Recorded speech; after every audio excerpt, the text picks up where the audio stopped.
देखिए अब बात उन वैज्ञानिकों की जो इस मिशन चंद्रयान 3 में जुटे हुए हैं और जिन्होंने देश की उम्मीदों को पंख देने के लिए कड़ी मेहनत की है।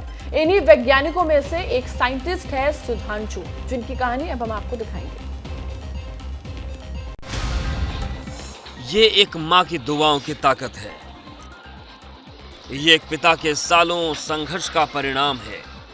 और आज ये माता पिता खुश हैं क्योंकि देश जिस मिशन चंद्रयान की सफलता का बेसब्री से इंतजार कर रहा है, उस चंद्रयान 3 मिशन में इनके लाल सुधांशु की भी बड़ी भूमिका है। सुधांशु इसरो हरिकोटा में साइंटिस्ट हैं। चंद्रयान 3 के लॉन्च व्हीकल बनाने की 30 लोगों की टीम में सुधांशु तीसरे वैज्ञानिक रहे हैं।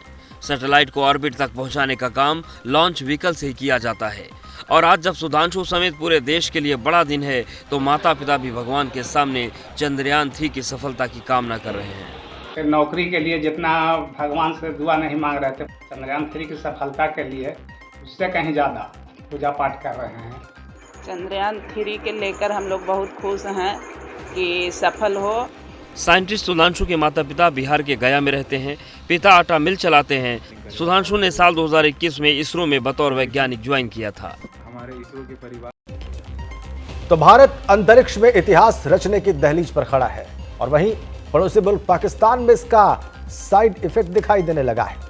भारत के मिशन चंद्रयान 3 पर क्या है पाकिस्तानियों की प्रतिक्रिया, वो आपको इस रिपोर्ट में दिखाते हैं। ये जनाब है फवाद चौधरी, जो इमरान सरकार में पाकिस्तान के सूचना मंत्री रह चुके हैं।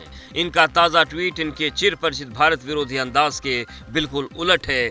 चंद्रयान की लैंडिंग का पाकिस्तान मीडिया में लाइव प्रसारण होना चाहिए। ये मानवता के लिए, खासकर लोगों, वैज्ञानिकों और स्पेस कम्युनिटी के लिए ऐतिहासिक दिन है। भारत को बधाई। अब इन्हीं महाशय का वो पुराना बयान सुनिए जो इन्होंने भारत के मिशन चंद्रयान के वक्त दिया था कि पुरानी दूरबीनों से देखोगे तो हलाल है, नई टेक्नोलॉजी से देखोगे तो हराम है। फिर ऐनक भी आप नहीं पहन सकते। अगर हम हम्बल के पॉइंट ऑफ व्यू को देखें तो फिर तो आप ऐनक के बगैर चांद नजर आना चाहिए। ये बेबसी, आतंकवाद और धार्मिक कट्टरता का पर्याय बन चुके जिन्ना लैंड के आम आदमी की है।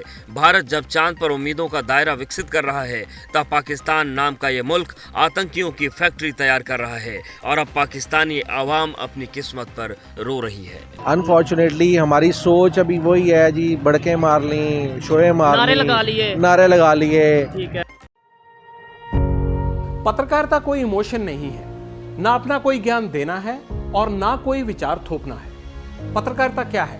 पत्रकारिता का मतलब है सही जानकारी इकट्ठा करना और तथ्य बताना। पत्रकारिता आज जितने महत्वपूर्ण दौर में है, शायद पहले नहीं थी। इस दौर से निकलने के लिए सिर्फ सच दिखाने की जरूरत है, वो सच जो आपके हित को आगे रखे। इसलिए अब रात 9 बजे प्राइम टाइम नहीं होगा, ये आपका टाइम है।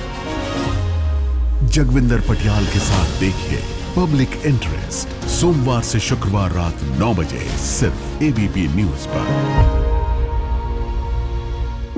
एबीपी न्यूज आपको रखे आगे।